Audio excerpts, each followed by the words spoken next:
Councilor Gordon. Thank you, Dr. Simpson. Thank you very much for putting this together. I see it as a really good way of getting folks involved. And I'm trying to think whether I know anything about aging, but it'll be, I think, a time for a lot of people to be very present about who they are, what they're doing, and who they have around them. Not only resources, but all kinds of other things. Exactly. Avail themselves of. So thank you for doing this. You're welcome. Thank you. Thank you, Dr. Simpson, for your time. Thank you, Dr. Simpson. And councilors, I was struck by Dr. Simpson's work and what she's doing, in that the city really does have a role in terms of transportation. We talk about allowing people to stay in their homes and being able to still get around and have their needs met. Certainly our public transportation system is a big part of that, and making safe, walkable streets for everyone. So thank you.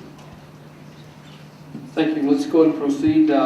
Next we have on the agenda, I'd like to introduce our new police chief, Chief Eden, to come up and say a few words to the council. And if there's any questions after that, you can address the questions, Chief. Welcome and congratulations. Thank you, Mr. President and members of the City Council. First of all, I'm honored to be selected as the police chief for the Albuquerque Police Department. This is the town that I grew up in.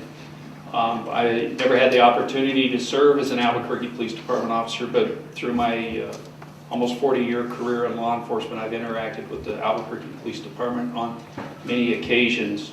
It's just my honor and pleasure to be able to be here, and I look forward to working with you in the future. Thank you. Thank you. Are there any questions? Councilor Gordon, and then Councilor Harris. This is a form of a question, but also I wanted to lift up what I saw you do this weekend. On Saturday, there was a symposium, neighborhood dialogue on mental illness, and both Chief Eden and the fire chief were there. There he is. Thank you very much. Other officers and firemen were there to attend, and I think that's a tremendous statement going forward.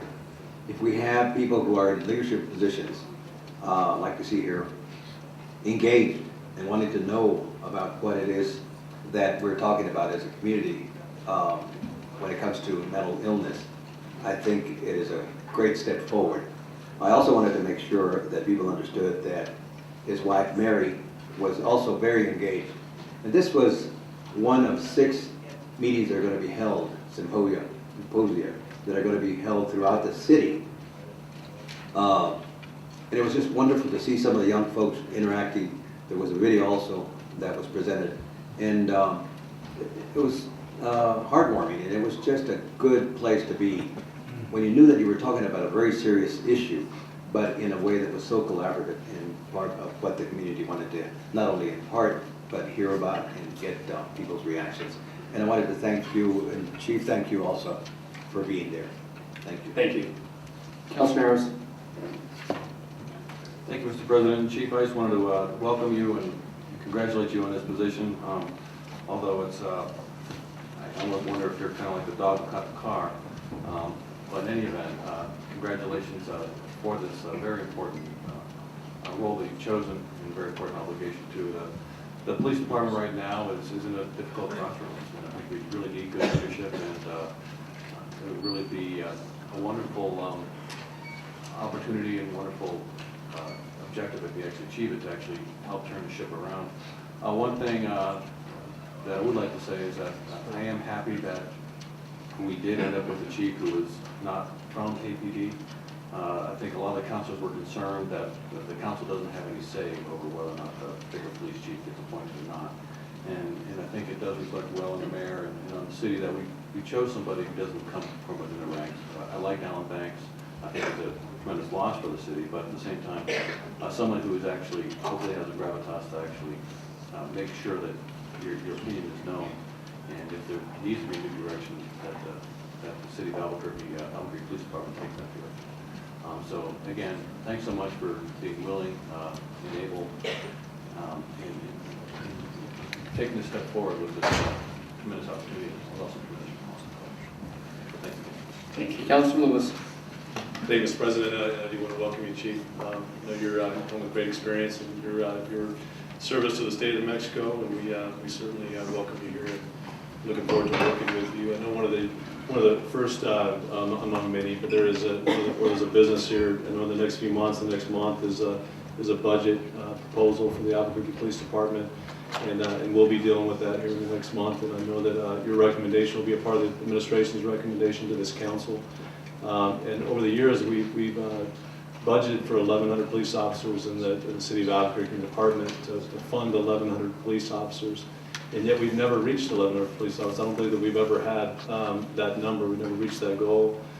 We've given the department, this council has given the department the finances, the funding to be able to do the, to both handle retention as well as incentive programs, as well as to be able to hold 5 or 6 academy classes in a year. And so I guess a couple things. One is I think that it's going to be important to take, and are you willing to? And I know you're willing to, but I think part of this is some encouragement, and then let's work together on this. And that is to really look hard at the structure of the police department and the number of 1,100 police officers. And I'm interested in finding out where that came from. Where 1,100 police officers became the ideal, the goal for us to shoot for. And if it's true, if it really is true that we need 1,100 police officers, I want to help you make sure that we get to that number. But if not, I also want to ensure that we have the kind of structure in the department that we really look hard at it, and we have exactly what we need, and that we have maybe 950 police officers that are well-resourced and doing their job and happy with their job, and on the streets and doing what they're supposed to be doing, and well-led. I guess a question would be: have you given some thought to the budget and about that number and how we're going to be able to approach the amount of police officers that we need to really be able to run the department well? Mr. President and Councilor Lewis, I've met with, I'd say, 95 staff members already within the Albuquerque Police Department. And I asked them how was it they became Albuquerque Police Department officers, how were they recruited? All but 2 of them were recruited by word of mouth, were recruited because of reputation, were recruited because of best friends or family members. Only 2 were recruited at an actual recruiting fair. So on Friday, I met with the director of the academy, and we stopped the typical recruiting fairs, and we're actually meeting with a company, I believe it is on the 10th or the 11th of March, that has guided many other police departments to do a better job at recruiting. And it's a Rio Rancho-based company, and we'll be meeting with them. It's either Monday or Tuesday to start to put together an all-new recruiting plan. Nationwide, there is a shortage of law enforcement officers, whether you go from Arizona to Texas to Colorado. It's very difficult to fill the ranks of law enforcement. But one of the things I think we have to stand strong on is that is not reducing our standards, but in fact going out and absolutely recruiting the best. And that's the commitment that I've made not only to the mayor, but to the city of Albuquerque. Mr. President, and just one more comment, Chief, and I'd love to work together with you on this. I'd be interested in really considering and seeing if 1,100 police officers is really the goal that we should be shooting for. And maybe it's that, again, it's another number of a well-resourced department with well-resourced officers, and even more officers that are actually on the streets, that are wearing the blue, and they're out there, working on the front lines there, really. And so I know it sounds like you're open to considering that, looking at that, but when it comes to the budget that we're dealing with, I mean, it is something I think it's important for us to consider when we're budgeting and allocating millions of dollars, and much of it is not being directed toward what we've intended it for. But I think this is the time to do it. This is the time over the next few months where we can really look hard at what 1,100 police officers mean, and what some of the alternatives are that could make sure that we're well-resourced, that the priority is high, and that we're giving you everything you need to be able to do the job. Thank you. Councilor Winter, and then Councilor Aaron's. Thank you, Mr. President. I'd like to welcome you, but one of the issues that I have, and I just heard, is that we have less officers taking calls in the streets than we've had in many years. And that's one thing that really kind of bothers me. I know the folks in my district want to make sure when they call an officer, there's going to be an officer that responds. And so I've heard some issues about the bids out there, and we have less officers bidding on the streets than we've had in years. And I just would like to know what that number is and how we're making sure that we're covering public safety in the city of Albuquerque. Councilor Harris. Thank you, Mr. President. We won't keep you up here too long, too much longer, I hope, because we've got a business to take care of. And I know you're doing a job, but perhaps if you thought of it, a concern that I've heard, and I've talked to, I'm an attorney, and some of my clients are former police officers. A lot of them would love to come back to work in the city of Albuquerque, because after they retire as a police officer, they can't make $50,000 a year in some other job, and they love being in town. But we have this no double dipping. There's been several attempts to change that for law enforcement and to make sure that if police officers come back and still draw their pension, that they are only taking calls from service or line cop. They can't actually get promoted in that time. And it seems like it would be a win-win for everybody. And I'm wondering if you thought about that, if you have some strategies of getting our legislature to actually pass it. Mr. President and Councilor Harris, there were either 3 or 4 PERA back to work bills that were introduced in the last session, and all of them suffered a tremendous death. Most of them were not even given hearings. The PERA board itself is set on making sure that that does not happen again. I believe that their methodology of looking at the numbers does not have a proper foundation. I know that the professional associations, which includes the Fraternal Order of Police and the New Mexico Sheriff's Association and the New Mexico Municipal League, were up there this entire session trying to get these bills passed because there is a shortage of law enforcement officers in New Mexico. And the first thing that happens in these hearings is representatives from the PERA board stand up and say they can't support it, and we're not able to advance the bills. I believe that in the next year, with the 60-day session coming up, it will give us an opportunity to put together our actual numbers so we can counter the PERA board in their assessment of what the dollars would really look like. It makes good sense to us to have these officers come back to work, whether it's in the city of Albuquerque or the city of Gallup or for the county of San Juan. Thank you, Chief. Thank you. Councilor Pena and then Councilor Gibson. I just want to welcome you aboard. I was here for the swearing-in ceremony, and I can see how proud your family was of you. And I just wanted to comment and say that, you know, I'm from District 3, so that's South Valley and Southwest Mesa, and I'm really proud because we've had a lot of high-ranking officers come out of the area. We've had Sheriff Houston, U.S. Marshal Candelaria, all born and raised in the South Valley. Even Chief Banks, even though I give him a hard time that he left us to go to Albuquerque High. But I just know that we have such a challenge in our area with the perception, and I hope that we could work together to overcome those perceptions and look to hiring some of the youth from our area, minorities, and provide some cultural sensitivity, training for the officers. So, Thank you. welcome aboard. Councilor Gibson. Thank you, Mr. President. Yes, sir. I just also want to thank you for being here and to congratulate you on your new position, and also to obviously we have a long list of to-do things for you, but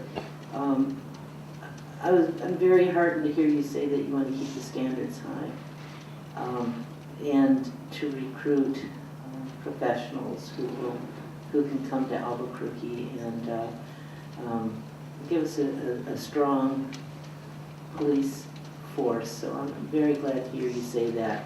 Thank you again, and congratulations again. Thank you. Chief, and I have a couple of comments. I want to thank you for taking the position of chief here in Albuquerque, especially with the Department of Justice now looking at the Albuquerque Police Department.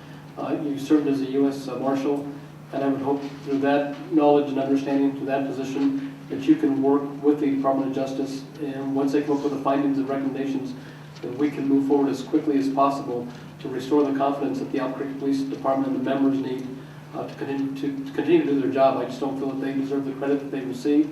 They work hard each and every day, and they put their life on the line for the citizens of our community each and every day.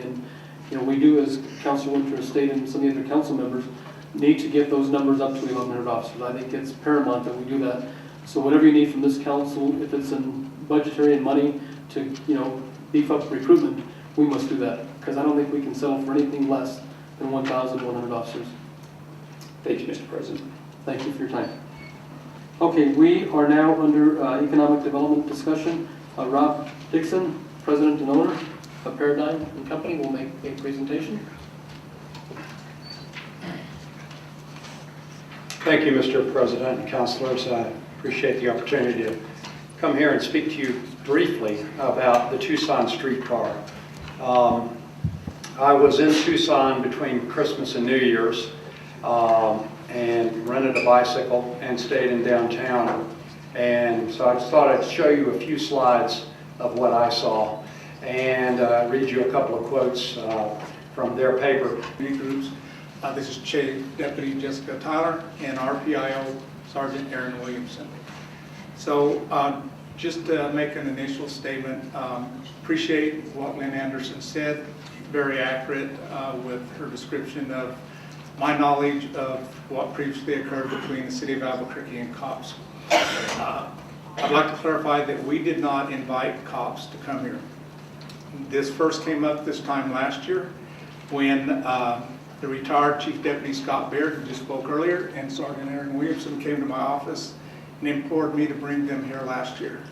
And they both advised me that it would be good for our department. It would be a way to showcase our good deputies, and it would be good for morale because our deputies wanted to do that. Obviously, as you heard, retired Chief Beard has changed his mind. Sergeant Williamson has not. They came again and asked me to consider it. We did what I consider to be due diligence. Again, not aware of what supposedly happened 13, 12 years ago or whatever. I do know that Sheriff Joe Bowdish allowed cops to come here and work with the Bernalillo County Sheriff's Department twice. We have had conversations with 5 cities that cops worked in last season: Sacramento, Palm Springs, Beaumont, Texas, I believe, Las Vegas Metro. For us, this is the fact that we believe that the type of crimes that we allow cops to respond to with our deputies, and we do control that, are the kind of crimes that happen everywhere in America and in this country, including Mayberry, if there is such a place. We also believe that it is an opportunity for us to showcase the professionalism and the way that our deputies respond to our citizens in real life situations. They have no other vehicle or ability to do that. It also gives an opportunity to present the fact that everything's not like CSI or Hawaii Five-0 or Law and Order. It does give a true perspective of what happens. We also know that whether you want to hear it or not, that the show Cops is hugely successful in recruiting for law enforcement agencies. Many departments advertise on their website. We have large departments here in the state of New Mexico that are advertising on their website now. They also actually invite them to come and to work with their cities so that they can showcase their departments and spark interest. We know that many young adults, men and women, actually decide to pursue a career in law enforcement because they've watched the program and it draws their interest into that career field. So there's certainly something to be said for that. I do believe that transparency is a part of this. I do. It's my personal opinion, but we are talking about transparency. We have Burn Cove U, we have Albuquerque Transparency. All of us have talked about being transparent in our communities. Again, the criminal activity that occurs here is part of what the reality is of our community. But again, obviously, I agree, and you are right, Councilor Gardino. Myself nor anyone in the Bernalillo County Sheriff's Department would ever do anything to bring disrepute, a bad cloud over our community. And the problem is that to this point, No one has provided any documentation to us whatsoever with the respectful meetings that we've had with NAOP, with the Hispanic Chamber, with Sherman McCorkle, with Albuquerque Development. The only thing that we've been presented with is with conversations that's occurred at airports or employers that possibly were coming here. I've heard the story about John Deere when Marty Chavis was the mayor, and evidently they were coming here and said that they watched a COPS program and decided not to come. But, you know, current data, a lot of things have changed.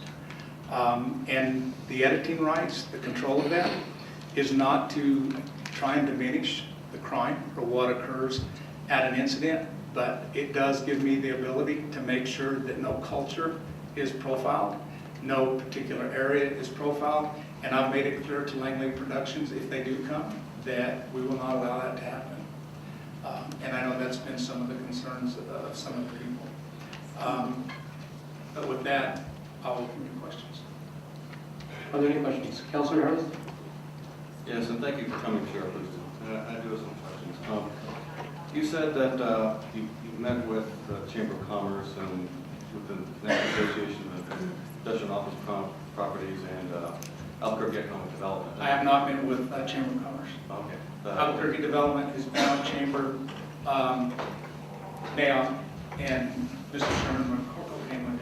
And they all asked you not to go forward with this, right? They have. Okay. And I'm wondering, you said that they didn't produce data, correct? Is that your objection? That's not just my that's not my only objection, Counselor. The objection is that, again, this is an opportunity the deputies see that they get to showcase their department and how they interact with our community, not just to our local residents, but nationally. To not do that, I think that we need to look at more than someone saying that they had a conversation with somebody so they didn't like the cop show. Okay, but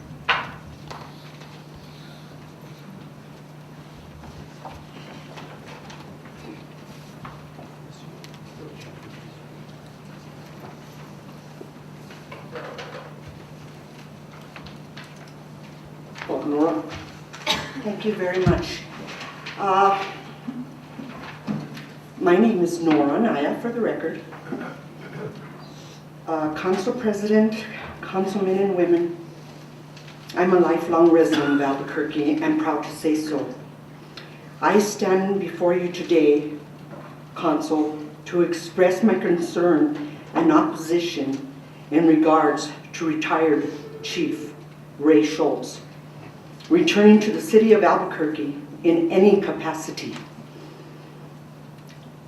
Allowing retired Chief Schultz to do otherwise would, for starters, be a violation of City Ordinance 337-3-6 and 1-199.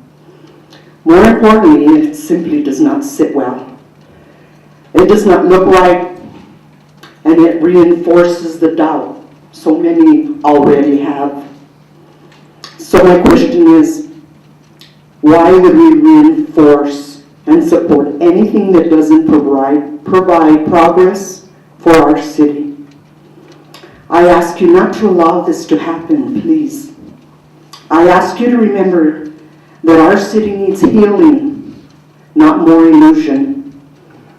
I ask you to remember that our people and government are often divided despite desires to be united. I ask you that you remember you are Albuquerque's people before you are council members. Join us and just say no to retired Chief Schultz working with our city.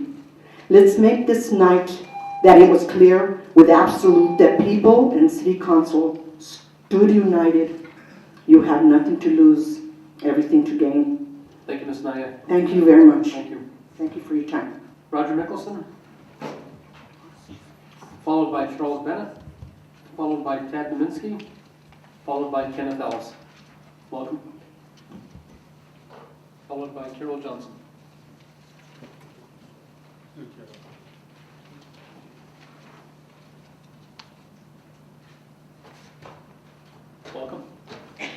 Thank you, Council President, councilors. I made a comment that this had to be one of the most corrupt administrations in city history.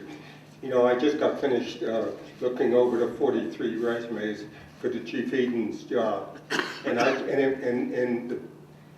saw 15 pages, and I know he's not here, of nothing from him. I saw 35 to 40 pages of people that their qualifications would water your eyes. Good thank you to Roger, but if you bother to read the resumes, you'd be outraged with it. A letter writer to the Journal called it a joke. It is a joke. It's an insult to the people. And by the way, also they upped the price of the pages, which had to be 138 pages, double-sided of all the resumes. And I'll talk about that because I've made notations of the people.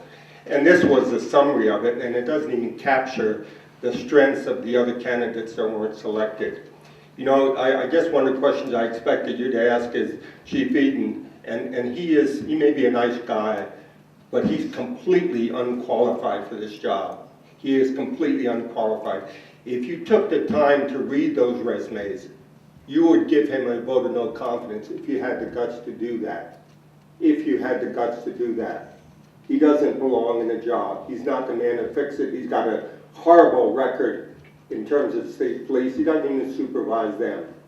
His 15 pages are garbage. And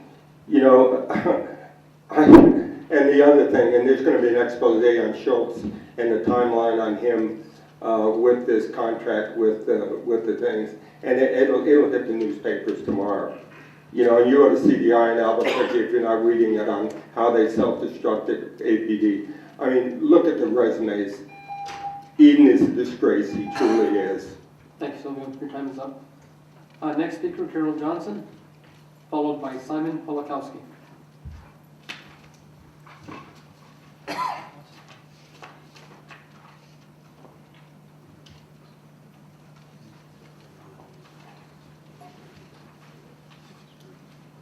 Welcome, Simon. President, Council, I'd like to make a few comments this evening on the subject of the program COPS. Many years ago, I saw the comedian Alan King on The Tonight Show, and he said, he was asked about censorship. He said, I take my material that I want to do, and I intersperse it with the material I don't have any intention of doing, and they throw it out, and I do my material. But he said the best form of censorship, if you don't like something on the TV, change the channel. And if there's nothing on TV, shut it off. That's if they're denied access to the county, to the city, I believe that's violent. People need to see what's going on. And if you want to see the good things that the city does, there's government TV. DA's on there, the police are on there, they're always bragging about all the great things they're doing for the citizens of Albuquerque. So go to GovTV, it's on all the time, and if you miss a program, you can see it again. Concerning the appointed police chief of Albuquerque, I believe he needs to be questioned seriously by council. I believe he should be asked what he would do with an officer who calls himself the human garbage disposal, what he would do with an officer who violated the civil rights of another human being, which caused the death of that human being. And if he is unwilling or unable to answer those questions, you should give a vote of no confidence, because we don't need a repeat. And controversy, well, we all know that the police, the vast majority, no one that was coming up here and criticized the police has called for the disbanding of the police department. They've called for the removal of officers who disgrace the department and the city. No one has come up here ever. And you're expected good work. Any job you take, you're expected to do a good job. Thank you. Thank you. We are now under announcements, and there will be a city council study session on Friday. We have Mr. Minsky, excuse me, go ahead. Proceed. Thank you. Well, my time is running out. Anyway, there are so many different issues I like to point it to City Council. Well, let's look at this picture right here. most wanted property crime offenders. Look on the top, on the bottom. What can you see it? Wanted police officers, ABQ, and then apply to up the down line. I'm sorry. Yes, APD online. It's only one way. It is, you can criticize sheriff. Well, what about this advertising, recruitment? Now let's go to many 110,000 from community services to Mr. Cost. I'm sorry, I can't you remember how to pronounce his name. 110 million. Well, I can see also pattern that the our money being spent for years and years, and still same non-profits are well, that just don't add up. Now, appointment to the environmental planning, well, you can have to look at her resume. What, yes, commercial, and all, look at this professional experience, professional, whatever you call them, and so on. That tells you everything Thank you. Your time about is expired. this candidate. She's not going to serve for Time is expired. Thank you. District 8 was to represent that. I'm sorry, not people. Okay, that concludes public comments. We are now under announcements. There will be a city council study session on Friday, March 7th at 3 p.m. in the council committee room. With his disembowelment of public access TV, he's now going to do the same with the Bosque. It's only, it's not to be enjoyed, it's all to be used and abused and to be, as capital, to make money, commercialize. It's not to be left alone. Free speech is only, well, there's no such thing as free speech anymore in public access. It's just a commodity that's to be bought and sold to the highest bidder or to the one who profits the most from it. And this is what's happening with the Bosque. And I agree with Mr. Gomez. 2 minutes down here is not enough. You need to make some noise.